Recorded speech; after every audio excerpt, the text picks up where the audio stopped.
Hello and welcome back to Shadowrun Returns, the Dead Man's Switch. We are back in the Seamstresses Union and we are going to talk to Jessica, who is our buddy's twin sister, evidently. At a glance, you can tell Sam's sister Jessica is from a different world, the opposite of Sam in almost every way. Her suit is tailored, her eyes are sharp, and her style exudes authority. Miss Watts? Jessica Watts? She eyes you up and down warily. She does a good job of hiding it, but it is clear that she is well outside of her comfort zone. Yes, and you are? Alice Omarda, I'm looking into your brother Sam's death. I was told as much on the phone. A woman who called herself Coyote contacted me this morning to inform me that my brother was dead, and that I should come to this place and speak to someone about an investigation.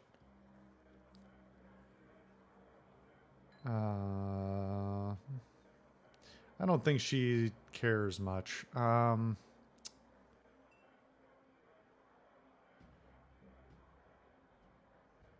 Sam didn't die of natural causes. He was murdered. She briefly casts her eyes skyward, then gives a small shake of her head. I wish I could say it's a shock, but given the circles he ran in, Sam hadn't run the shadows in years. If you say. But even so, look at this place, these people, and you. She then furrows her brow, regarding you more critically. You're not with the police, are you? I'm getting that a lot lately, but no. By the look on her face, she's clearly struggling with this. I'll be honest, I would just as soon put this all behind me, and the fastest way to do that is through proper channels. Surely there is an official police investigation going on. Why not let the professionals handle this? Lone Star? Professional? Not the ones I've seen. But you must have better things to do than waste your time searching for whoever killed my low-life brother.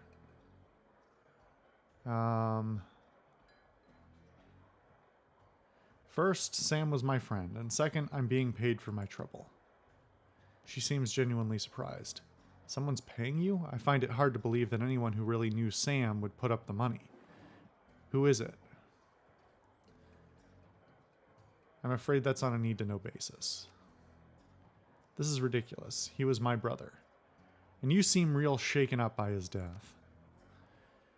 Fine, I'll pay you 100 just to tell me. Done. Sam Watts. I don't understand. He set it up before his death, as a contingency.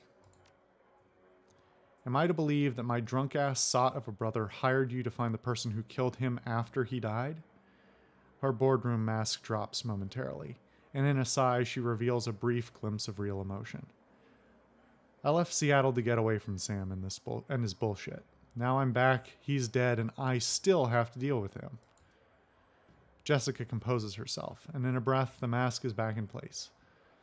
Listen to me, Alice. You seem like a decent person, but I'm trying to move on with my life. Our mother killed herself last year, and Sam, well, Sam was Sam, you know? I've worked so hard to put my family issues behind me. I don't want to see this drag on. I would love nothing more than to give you closure and quickly. I appreciate that, but I think I'd prefer just to let it be. No one else needs to get hurt.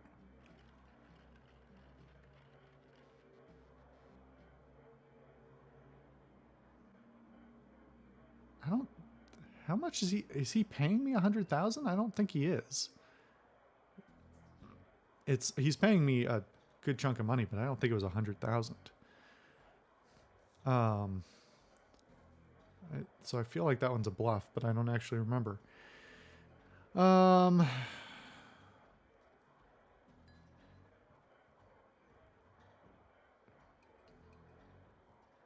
Fuck it, why not? Sam's paying me 100,000. Can you beat it? So just like everything else with Sam, he finds a way to use people, whether he's alive or dead. No, I don't have that kind of money. She sighs. She's done. Never mind, I can see you are not going to let this go, and I respect that you are honoring my brother's memory, in your own way. But I hope that you can understand how emotional this is for me. No, I don't. It really seems like you don't give a shit. Jessica's demeanor instantly changes from reluctant to helpful in the span of a single meditative breath. Maybe you can do things in a way the police can't. Maybe I can help. What do you need from me? This is weird. Why are you such... I feel like whoever was writing the story and whoever was writing the, like, core plot and the, like, the dialogue beats were not talking to each other. When was the last time you saw or spoke to Sam? It's been ages. I can't even remember.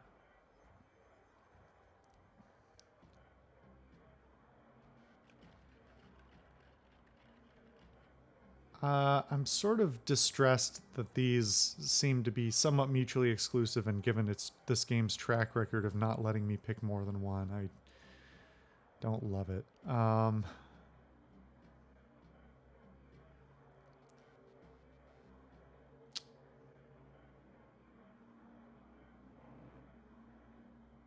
There was a note on Sam's body. It sounded like an apology, an offer to meet up and bury the hatchet. It was signed Jessica. I wrote many such notes in the beginning, but I haven't made such an effort in a long time now. I don't know why he would have kept it.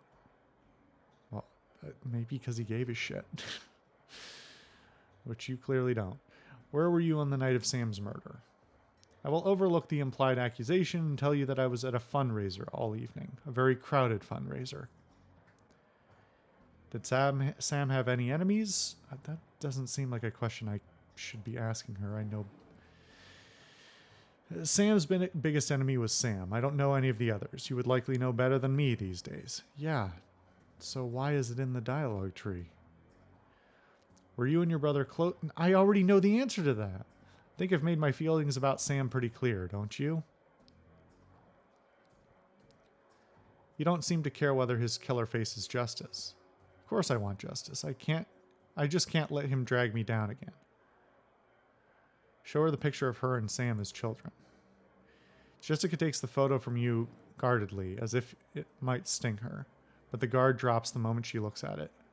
Where did you find this? Sam's bunk. I can't believe he kept this.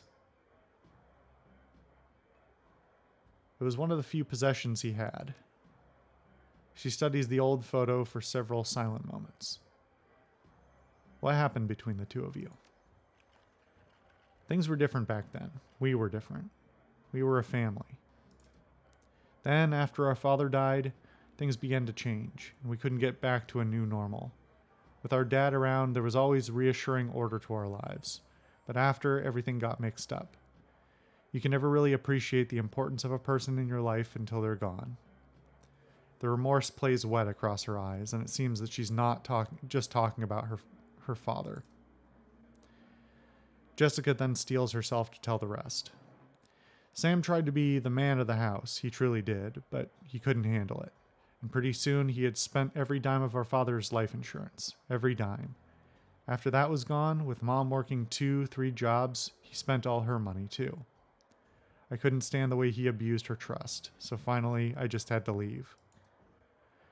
She holds the photo forward, one part of her ready to relinquish it, along with the past, and another looking to hold on to both. May I keep this?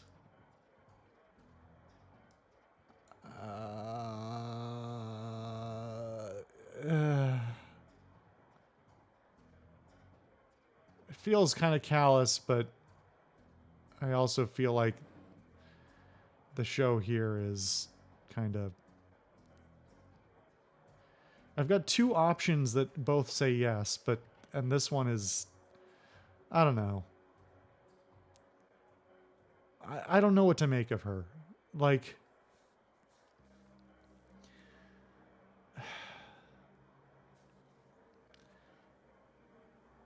Some of this rings true, right? Like, familial relationships are difficult, and even if you are estranged from members of your family, it's still like, typically you never completely, you don't forget that the family that you had, but like, also she completely seems to want to, I don't know, like the sudden dropping of her grudge or whatever else, or the switch between the sort of like sad, remorseful versus just fed up. It's a weird transition.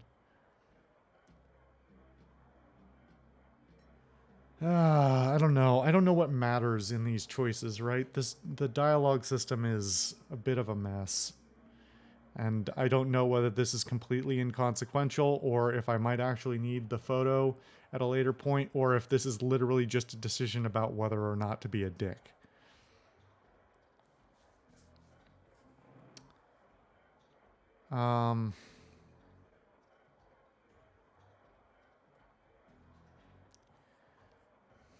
Sure, I got what I needed from it. Thank you. Tell me about your mother and her death. She was a devout Catholic. Well, that's not what I asked. I don't think it's an exaggeration to say that she sacrificed her life for Sam and me. But she turned a blind eye to what Sam was becoming, refused to acknowledge his downward slide. I couldn't watch her do it anymore, and so I moved out. After I left, we drifted further and further apart. I wasn't here when she died. In fact, I didn't know about it until I returned to Seattle 5 months ago. Where were you living before you moved back here? Calvary. What brought you down there? It was less of what brought me there than what made me leave here. I felt lost in Seattle, so I moved to California to see if I could find myself. And did you? Actually, yes. While I was there, I developed a whole new outlook on life, a vision for what the world could become. I came back here to help make it happen. Uh-oh. Uh-oh, are you part of one of those weird cultists? Really? I don't have any follow-ups on that one? I've taken up enough of your time. Thank you, Mrs. Watts. Just as well, I need to get back to the office. But before I go, you should know that I'm reinterring my mother's body tomorrow, and I'm arranging to have Sam buried with her. The funeral is tomorrow at Our Lady of the Blessed Sacrament. 7 o'clock. You're more than welcome to attend. Thanks. Goodbye, Alice. I hope you find what you're looking for. Stay safe. I mean, I kind of don't know if that discussion was at all productive. Like, I feel like there were a bunch of questions I felt like I should be asking, but was never given the option to. I don't know.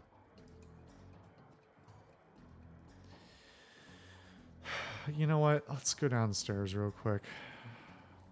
Got some money to spend.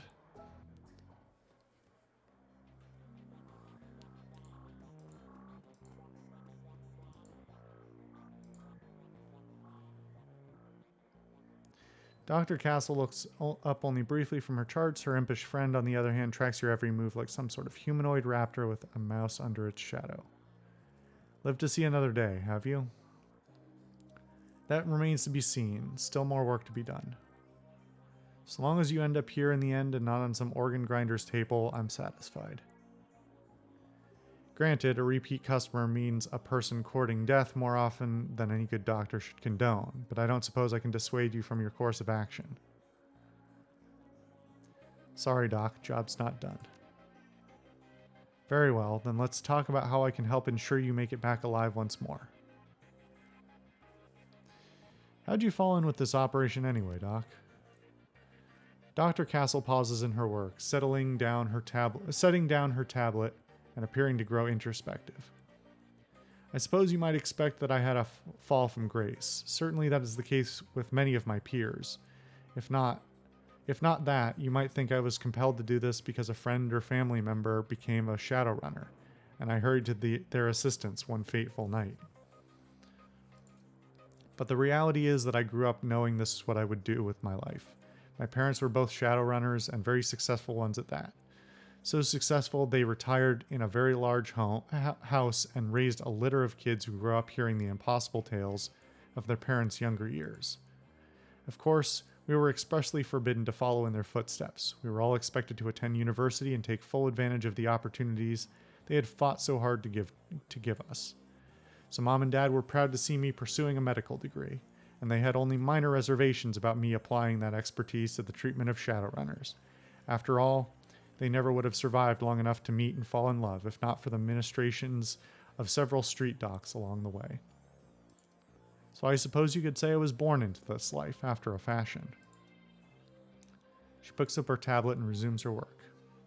Is there anything else I can help you with? I don't think you're going to get anything new. Well, why do you still only have basic medkits?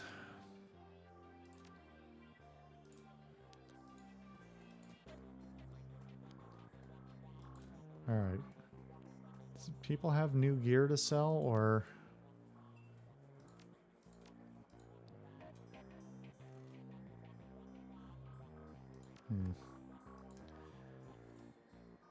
Tell me a bit about yourself, Algernon. My story is not so different from those who come before. I am but a merchant, the one whose wares are far from mundane. I came here from Terngir 4 years ago, after the governor of Seattle signed an exclusive trade agreement with the Council of Princes. And so, as the flow of magical goods came to pass through the city's ports, so have I. At times I miss the Tier, but as unlikely as it may sound, this new home of mine is far more interesting.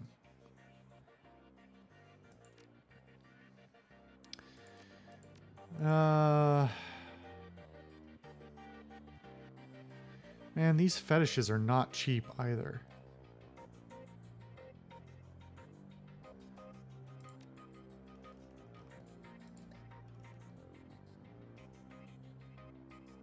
I guess this is an upgraded level of them, but like...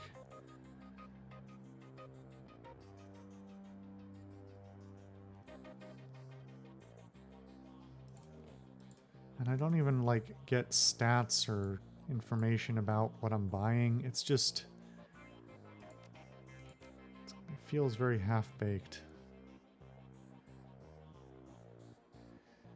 Well...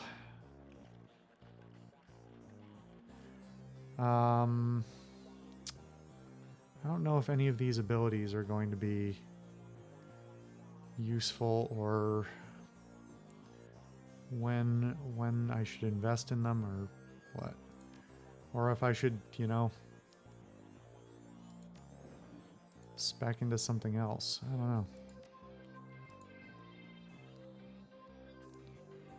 Hey, game, could you figure out the pathing?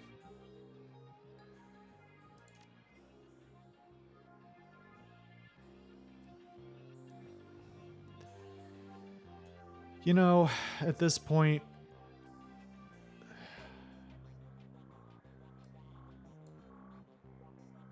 well, maybe we'll come back and buy gear after we find our crew. Tell me a little about yourself, Buster. Were you military? After a fashion, yes, ma'am. Sergeant in the 31st California Militia. It's no longer a recognized unit, and there are those who would say we never were. But someone had to stand up to the Tier, and it fell to us. Terngir? I don't know how to pronounce that. Yes, ma'am.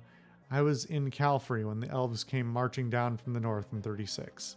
After the UCAS pulled their support, we had little in the ways of organized defense. But what we did have was a stockpile of weapons and ammo down in Oakland. The locals in NoCal held out long enough for us to bring the heat. And I tell you, all the magic hoo-ha in the world ain't enough to stop a V11 hot rock from cracking your dome. We drove them elves all the way back to Eureka. Would have pushed them all the way back to Portland too, but some ninny down south reached out to the Japanese for aid, and got our own version of Normandy for the trouble. Things went to hell in a handbasket from there. Don't much like to talk about those later days. So let's talk guns instead. Can I get you anything?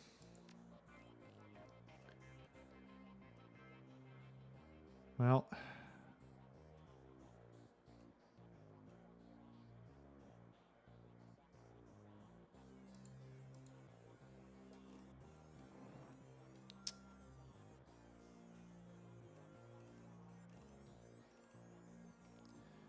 see, it's awfully weird for the weapons guy to be selling the same quality of medkits as the medic.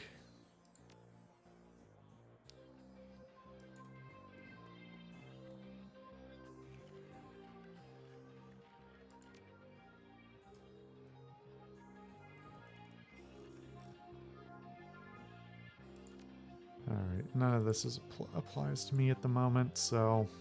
Oh well. Alright, well... Let's see what's in my stash at the moment. I don't think... Yeah. I should probably buy another... Yeah, I mean, it's awfully weird, because... I mean, a basic medkit only does 10. Advanced medkits do 20. I have 50 health right now. And most people's weapons do more than 10 damage to me. Admittedly, I'm still wearing the basic outfit. I should have spent money on armor before. I think I just sort of went several times, thought I had bought it at one point, then didn't. But, like, the amount of health I lose means that the level 1 medkits are almost... They're not useless, but, like, they don't heal enough to even, like, catch up. In single combat, I can't heal faster than one person can wound me, even with, like, a pistol. So... I don't know. Nobody sells level 2 medkits, and that's entirely bizarre. I, don't know what to make of that. Anyway.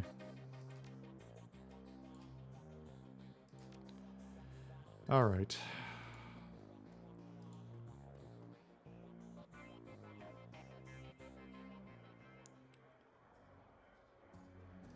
Alright, we're gonna break here, and on the next episode we'll talk to the asshole, Mr. Delilah, about setting up a running team.